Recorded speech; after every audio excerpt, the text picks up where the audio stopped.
Hello. Hi, Jen. How's it going? Well, we had a weird class because we actually all just stayed with the professor and chatted for like an extra 45 minutes, so I've just escaped the class. So it was a long one, so that was almost 4 hours, so here I am. Was it the last class of the semester? Or? Well, it was the second last, but the professor had, there was a couple of times she couldn't attend, so I think maybe we just all felt, I don't know, it was a nice thing. We were just like talking about trauma and stuff, yeah. Cool. How have you been? Yeah, busy, very, very busy. Mix of okay and good, I hope? I don't know. I'm like too busy to know how I am. It's been a really rough last few days though because I did an evaluation of my TAing last night, which the professor didn't like really ask us. He just decided to do, and I know he's not even good at giving back the evaluation, so it just felt like all this pressure and then like no like reward really. So I hated that a lot, but I survived it. So. Good for you. Yeah. And I have like an overdue paper that's like extremely overdue, so like even though I got into the PhD program, I still feel like extremely anxious because like I've been working on this overdue paper for like 6 months now. Because I'm like trying to figure out like racialization, like as a white person to say like intelligent things, and so it's a huge intricate field of study. Even to just say anything, I feel like, because I'm like a gender theorist, so I really understand like how offensive it is when someone just comes into your field and just says something like superficial, as if it's all so easy, right? So then I've been trying to like really figure it out. So like all last weekend I read about like the Holocaust and slavery. So like it's been interesting. Like that's really hard, right? Like I can't even like eat properly when I'm reading about that stuff because it's just which of course. It's a tender thing to navigate. Yeah. Well, I'm hoping that it's going well. You're nearly there. And I'm so excited about PhD. Yeah, thank you. Yeah, me too. I hope that I can somehow get this paper done, though. Like, I've kind of set the deadline, like, because I talked to the chair of the English grad studies department, like, months ago, and I was like, is it a big deal for me to get into the PhD if this paper isn't done? And she's like, as long as it's done by like the spring or something like that, and so I think it needs to be done now, but I'm too scared to like ask her. Yeah, I forget exactly what she said, but she might have said April or something, so I have the sense if I just get it done before before all my other final projects, maybe it's fine, but I'm like too scared to ask anyone, because the minute you ask, then someone can forbid something, but if I'm under the radar, if I can just like sneak it in, right, that would be really nice.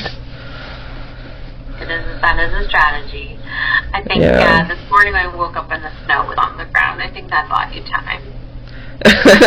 Yeah, true. Definitely not Yeah.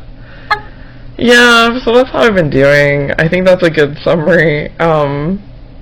Do you think I should talk to someone about the paper? And I mean, I keep asking people strategies to get it done. Like, I just walking over here and had another conversation with someone who does Black Studies, and he's like, read this and that. Like, I mean, I keep trying to get somewhere, and I've read now like 17 articles, and I only have like 4 more if I just stop piling on articles.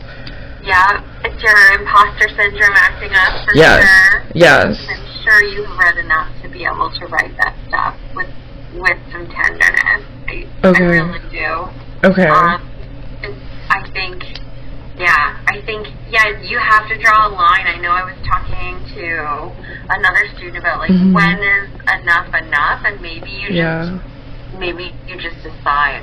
Like, by the end of this week, I will have read everything I need to read in order to put that pen to paper. And if it's not, like, and I think the rest of today is, I think, my deadline for reading. And then if I just don't know, then I just don't know. You know what I mean? This is a master's paper. This is not expecting you to cover every aspect of race, right? Well, I'm trying to relate to trans theory and sci-fi. Yeah, if you can say one smart thing about this based on your reading, and it's kind of, secondary to the main points, I think you'll be okay. I think you need to give yourself permission to say, like, I'm not an expert on this, but this is what I've learned. That's what the paper's asking you to tell everybody something earth-shattering about race. I guess I just didn't want to be offensive. Like, my bar was so low, right? Because these things are very complicated. Like, even with trans theory, right? Like, because I hadn't learned about it, but now this is what I do. I just spent the whole first half of the year reading everything enough to just not say anything totally messed up, right? Like, yeah. So I think you start at, like, a very low level where you can't even, like, say anything without there being a bunch of problems with it, right? Oh, gosh. Everything about this is hard to navigate. I know. Yeah, I think you're right too, though. Perspective, and you have done some reading about it, and you're using principles that you use in other aspects of your research towards this. So you're doing it with care. Okay. And I guess before, when I was an undergrad English student, like, there would be a point where I, like, read an amount of something, and then I would feel ready to write. What those glorious days.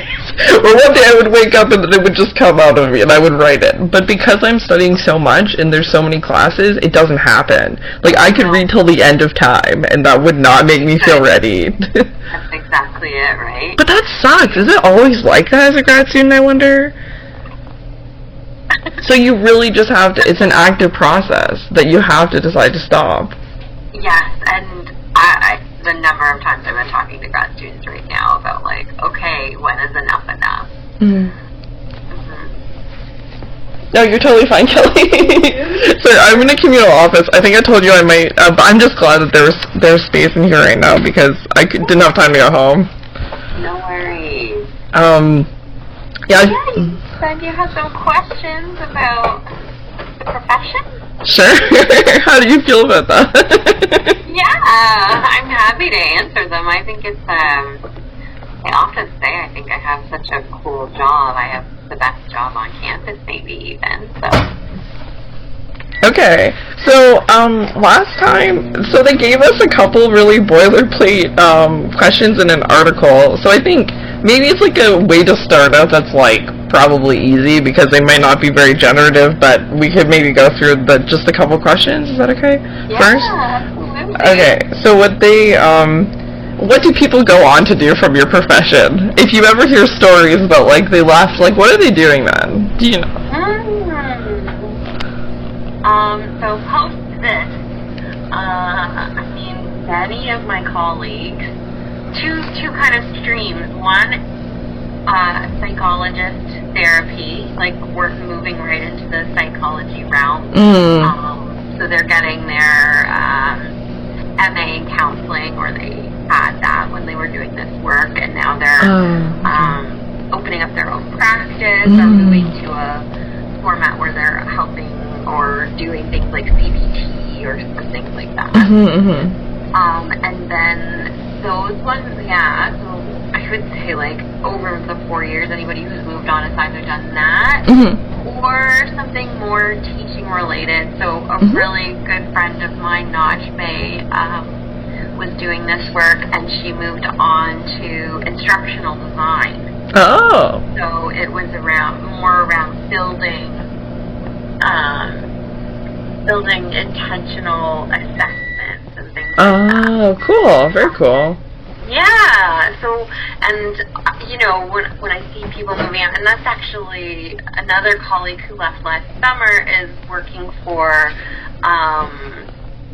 the Canadian Medical Association, doing, helping design professional development standardized tests for doctors. So yeah, that's what people do after this. And also sometimes what they do before this, because like when I'm thinking about what other people on the team have, we've got someone who worked in the Center for Teaching and Learning. We have someone who was a tutor for high school science courses. I was an academic advisor, so I was like course selection stuff. Yeah. That's so cool. I, for a long time, I have one more boring question, but just, an academic advisor is something I wanted to be for a really long time, actually, like, that I had in my mind. Like, I wanted to be a high school academic advisor for many years, so I'm really curious, like, you said maybe this is the best job on campus. So are you liking this better, or were you doing academic advising in like a different institution, or like how would you compare them? Yeah, it's a good question. I think, so I was an academic advisor for 12 years before doing this. Each have their own pros. I really liked being an academic advisor because I liked being so centered in a program. So I like to understand how courses fit together and then help students choose courses that work for them and that they would enjoy. Like, the best times of that is like, this is your interest. There's a professor who teaches a really neat course, or there's a special topics course that's coming up that would really like light you up. I think those things were really good. But here, I think I'm having nicer conversations, like more constructive conversations about skill building. That's not happening, I don't think, in the academic advising role, and I think that's just because they're understaffed. Like, I think an academic advisor could do a lot of the work. And so you're doing damage control more of the time, and you never get to do the fun part, in a sense. Right. One of the things I found really cumbersome about academic advising was things like the medical accommodation. And so that's how it's run at Western. Wait, were you at Western? I was. So were you doing? Because I technically have accommodation, so I'm just curious, but it's fine if it's personal. Like, were you in the system that does like the accommodations? Is that the same system? Or kind of different? No. Okay. Just doing it. I'm with the academic counselor for the Faculty of Health Science. Oh, cool. Okay. So mine was one-off medical situation. So you had the... the faculty. Oh, I know. This is the undergrad faculty. Oh, those people are great. Those are the great. It was great, yeah. Okay. I really like it, but it was cumbersome. That piece took up a lot of time. But like the stuff I liked was students going on exchange was always really fun to see how their courses would come back and count. Transfer credit I liked. The student came from another institution and we figured out how their degree would work. I did that. I was the student doing that with you. Right? Dropping courses. That was all really fun. But the paperwork associated with medical, like one-off medical. I also really liked working in accommodations for more LTD stuff, and the people who do that at Western work on the same floor as me. So cool. We're all part of the same team. The Writing Center, us, and academic accommodation or accessible education. It's the fourth floor, right? The fourth floor. I know where you are. It's great. In the one spot. It's a great system. Do you like being part of the system? Does it feel like you're part of like the system with the other groups too? Like, does it feel like a camaraderie like that? Yes. Yeah, and like the referrals back and forth, like I'll be talking to you and be like, I know somebody in the writing center who would be really interested in reading your project and they would give me great feedback. Or when a student has just been diagnosed with ADHD and I can refer them over, or someone comes from AE to say I need to work with someone for long term or something like that. That stuff's all really nice. So we do work really nicely together. That's cool. And, yeah, of course, I think we know each other well enough to know that, like, the system, I think it's really cumbersome and slow moving, and when people need things, it takes forever, and you have to ask 15 people through chatbots, and so that stuff I hate. As I think anyone sane would, right? Like, it would be a very special type of person who would like that, and maybe not in a good way, you know? Right, so, but that's stuff. Okay. Right, yeah. That sounds just deadening, right? Like, yeah, okay. I hate how hard it is to get to me. Would you change anything? Like, would you, if you ever thought of, like, anything that you would change to make it more accessible? Well, I mean, you said it yourself. I know where the fourth floor is. I bet you're one of the only people on campus who does. Oh, that's not good. I feel like we're tucked away, right? And we run a peer support center up here, but like, you know, and even the building, like when you walk into this building, it doesn't really feel like it's for you. You're interacting, you're in lines, and you're in cubicles, and do you really even think to go to the 4th floor to find space and support? So I think if I was going to change something, it would be moving this team of LDS writing and accessibility into like the library or the main floor of an area where people, where there's more foot traffic. They do that with the mental health services and the health support. They're good. They're very accessible. You just walk in Thames. It's super easy. They're next to a washroom. Like, you walk in, you walk out. There's a water fountain. I totally agree.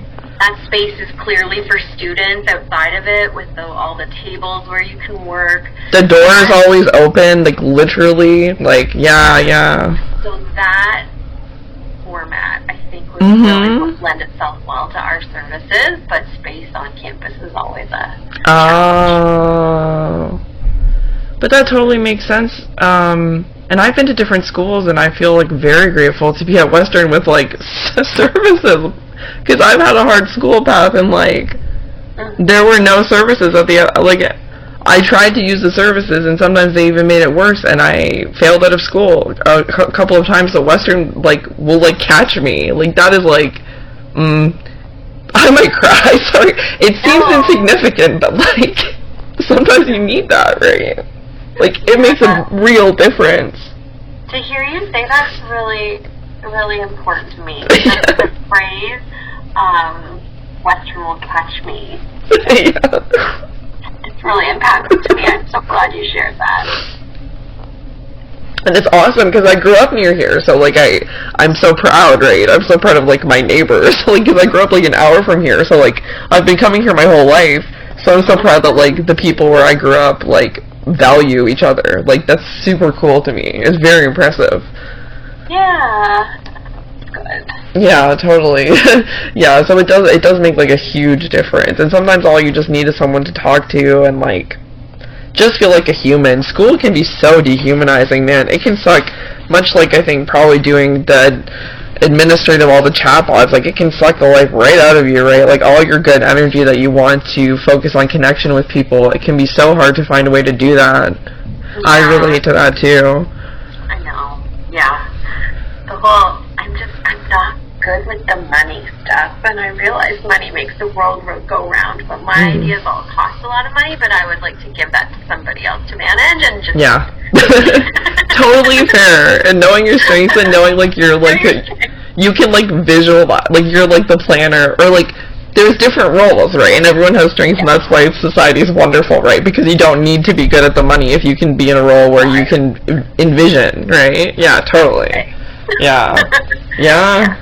No, I think that's so true. Because that'd be so nice because, people really need to know and then go to the support at Western, right? It's one thing to know, but it's another thing to go and feel welcome. But you're much more likely to stumble upon student health and wellness. You're much more likely to stumble upon library services on campus than you are to just be like, oh, here I am at learning development, right? Yes. Yeah. Come find us. Yeah. I'll have to be better, I think, at advertising more to go, like, for my first-year students. Like, I did, like, maybe the 3rd or 4th weekend, and I did when I felt like my mood was lowering, and so I thought maybe that it was the time to actually tell them. But if you tell them at the beginning of the year, they're not going to pay attention because they think they're fine, right? That's right. Yeah, that's the student development theory stuff, right? Okay. So maybe I'll actually email them again, because I think this is the hardest time of the year, because all your good, like, contentment from the summer is gone, and you're just, like, trying to survive a little bit more, right? Yeah, and to be honest, I'm having the same conversation kind of we started off with. Yeah. Like, when is enough kind of stuff. It's like, okay, you have 3 papers due. You are an undergrad student. They are 4 pages long. You cannot cover everything that you want to cover. Like, this paper doesn't have to prove that you are an expert. Okay. You have to meet the brief, you know? Okay. So that type of coaching is big right now, as well as things like, how do I study more than one subject at a time, or, you know, make a study plan, or I've got 2 exams on the same day, how do I navigate that? Those types of things. That's the big conversations I'm having right now. For sure, and that's good. I think that at least people are. It's not too late yet. They've still got a little bit of time. I had like 4 business students in a row yesterday, all with the same kind of business has a really tight schedule this for the first year business courses. So they were all like, okay, I have business and math on the same day, and then I have econ 2 days later. Like, I think I had that conversation 4 times yesterday in a row. Wow. And you know what I'm thinking too? Like, it's coming up for me, for myself, like, maybe we just want to be special, right? Like, we want to write this paper that, like, somehow changes global warming, Trump being elected. Like, you know, like, it's like there's no amount of that, like, writing will, like, it's hard, dude, because it's, like, incommensurable, your ability to write and synthesize research and also change the world. Like, it doesn't actually, like, I could read, like, 50 books and it doesn't, it's hard, because I think it's hard to make a real impact, and then I think the desire maybe motivates you sometimes, or me sometimes, to keep researching. Like, I can do something, but it's not really that way, necessarily. No, and this is not to say that the paper that you write can't be impactful or amazing, but when I work with people in the Writing Center, I hear over and over again that your paper is more powerful if you stay in the scope. Like, if you narrow scope, you can say more about one small thing. I find that is a huge thing for undergraduate students, right? Don't know how to tighten up a thesis to fit within the confines of whatever the assignment is. So a lot of times it's like, go back to the brief. What did they actually ask for? I'll give you an example. A student was writing a 4-page paper on domestic abuse, like pets in domestic abuse. And, you know, it's like, that is, you cannot cover what's going on there in 4 pages. You need to pick something really specific about that. Like, is it, are you talking about pets being a comfort to women in domestic violence situations? Another thing that happens is sometimes women don't feel safe to leave because the pet is similar to their baby, and they're worried the abusive partner will kill the pet. Right. So that's a specific thing. That narrow window is enough for a 4-page undergraduate. Yeah. Right? So that's what we're getting at, and the work that mostly the Writing Center does, but I certainly do it too, talking to students about scope and stuff. Okay, so to flip that, but I think I've done a bad job because I was interviewing you, now I'm chatting with you about my own stuff. Let me... No, I think it's great. Okay, maybe let me, okay, so the one thing I was going to ask, but then I'll maybe make sure to ask you the other question too for the interview, is... I liked a narrow scope, and then I went to grad school, and they'd, like, make it relevant to everything that's ever happened. Like, the paper I'm writing, I think it was a wild brief, because they're just, like, relate transness and racialization in these sci-fi novels that are from different time periods. And I even got special permission to choose novels that made more sense to go together. So this scope is literally not feasible. Like,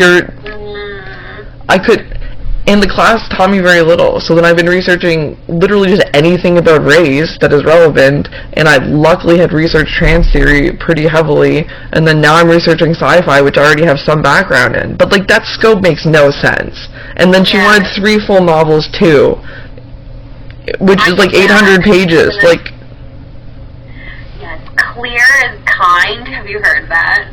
It's Brene Brown. Yeah, I love her. Yeah. Clear instructions is the kindest way to be, and those are what you've been given is pretty wide open, but it's an opportunity for you to set your own scope. Oh. That's you saying, okay, I could go anywhere with this, but I'm picking one thing. And they can't really do anything about that that's, like, acceptable? Right. Yeah, because, I mean, they will admit to you that you can't cover everything that they wrote, right? Well, and if you did, it would be very boring. Like, I mean, that I think at some point matters, right? Why would anyone read it? No, I'm not writing a history textbook. Like, that's right. That would be too surface to do that. Yes. If you want to dig deep and write something impactful, then you have to be writing about something narrow in order to go deep. I wish I had not had to read so many articles about common knowledge, though. That, like, if I was, like, a theorist in the field, I would, like, know, right? Like, what does it mean to be black? Like, I would know something. Like, please, right? Yeah. Ugh. Okay, so that makes sense. I will focus on just making it more specific, and maybe, like, even just what gives me joy, because, bro, I've been, like, an English student for, like, a decade. I like it. Usually, if I think something is good, it's probably good if I write it. But, like, I never let myself know that. But I, like, objectively, that is the feedback, right? Well, and my professor said I was, like, the top pick for the PhD program, but she said she wasn't supposed to tell me. So, like, apparently, like, I'm doing good. I know that you can do it. Yeah. Okay. But that makes, of course, your imposter syndrome worse. She was trying to tell me to help, but that makes your imposter syndrome worse, right? Yes. Oh, well. You're good enough. Okay. Thank you. So my other question, again, this is so very kind of cold, boring question, but maybe it's great. Who knows? Let's find out. What skills do you wish you had before you started your job? But you can edit that to whatever you want, like after, during, anything you're developing still, anything you find interesting. That's so interesting. I think, like, yeah, I learned everything in this role kind of on the job. Like, I think I came with good people skills. Like, I'm a good listener. Yes, definitely. I'm a good communicator. And those, I think, you need to do work like this.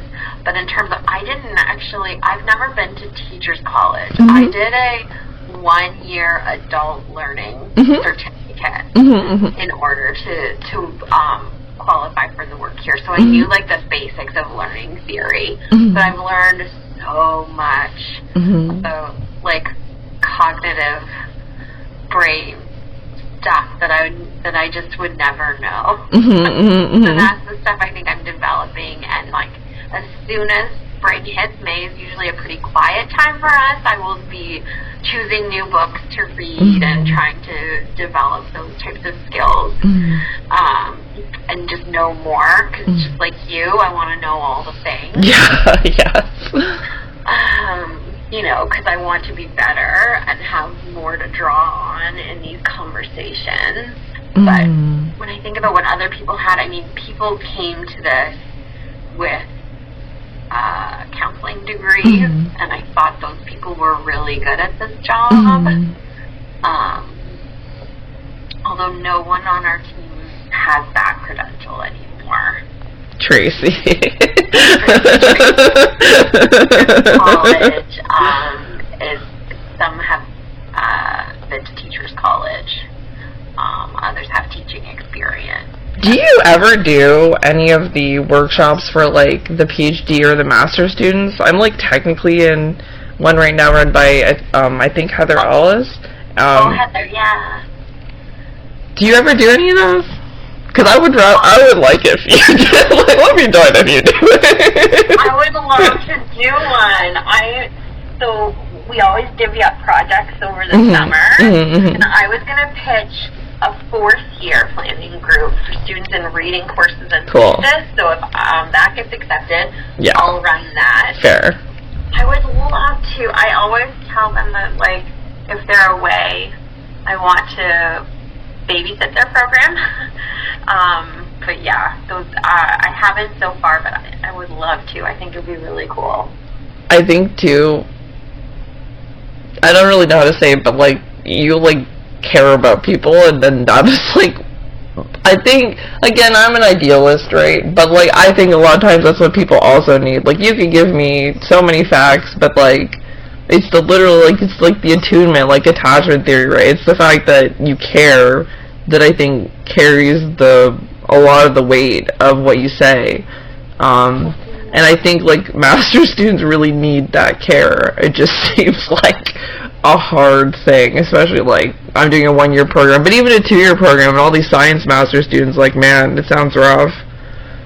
Honestly, I do think grad students, I think we need better for grad students at Western. Yeah. Like, where is everything being squeezed right now is grad students, right? I'm hearing, like, okay, we're just going to cut funding, or we're going to cut TA positions, which both affect grad students. We're going to make the classes larger.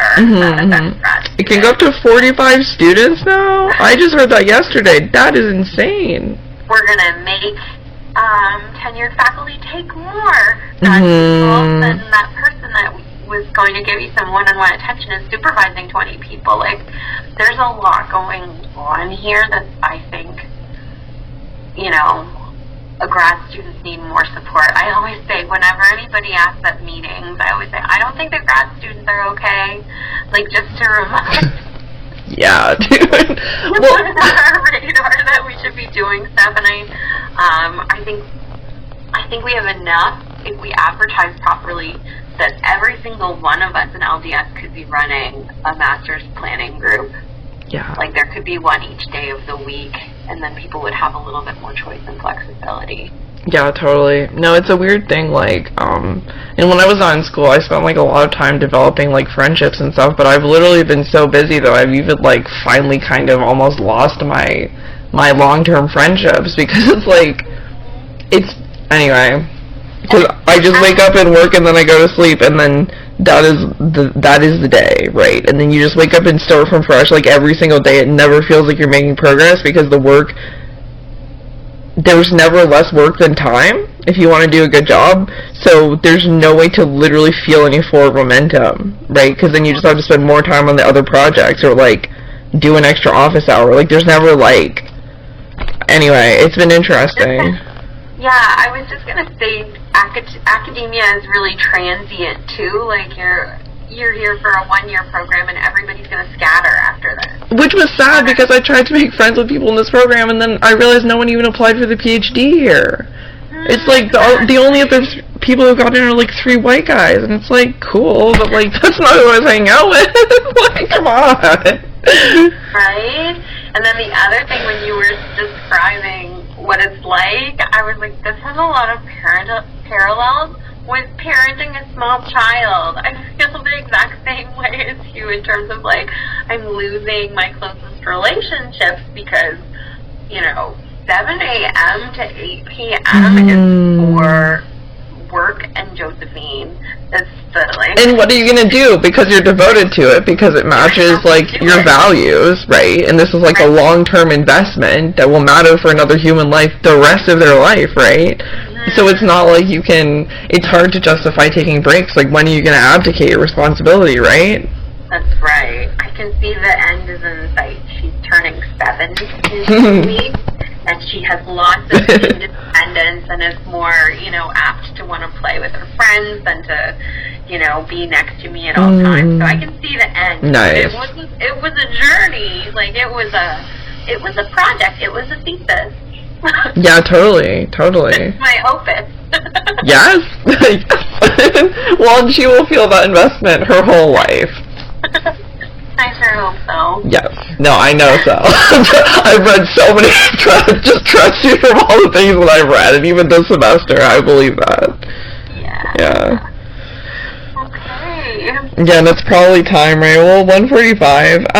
Can I think for a second, so you have an appointment at 2, right?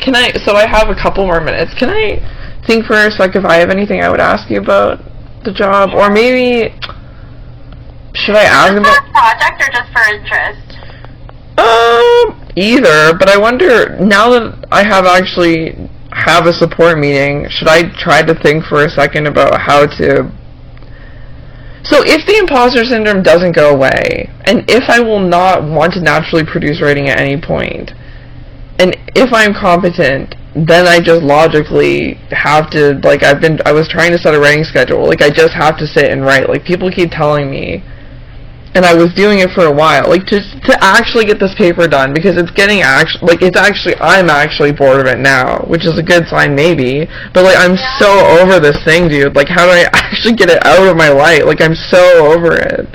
Yeah, I mean, that is one motivation, is that when you write, it will be done, right? You want to get it off your chest. Well, I even have a rough draft, but then I wrote it, and then I was like, wow, this is so dumb, and then I read, like, 17 articles. That was kind of what happened. Like, so I have a thing. Yeah. So I wonder if there's something there when you read it the first time, if, like, going back to it, there's a bit of a block there because you weren't happy with it the first time.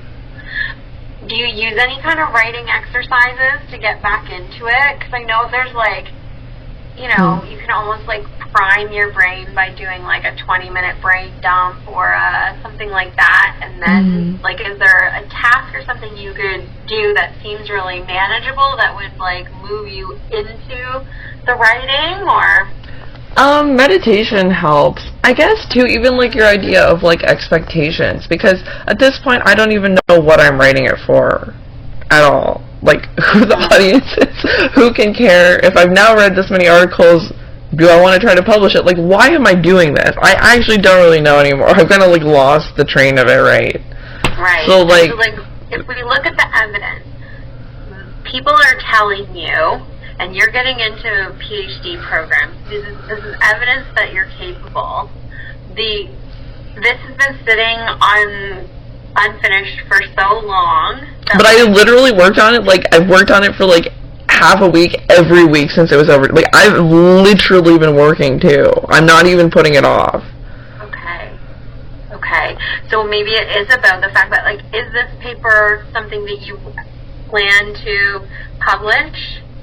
No? I mean, like, if it's good enough, maybe I would, just to, like, feel like my work was worth it, but that is not predominantly, I just want it to be done. Well, and just to not, I mean, just, be good enough at racial theory not to offend anyone. I think I figured that out. Be good enough at it to say something kind of intelligible. I think I figured that out. And then, I don't really know what else I want. I'm not really sure.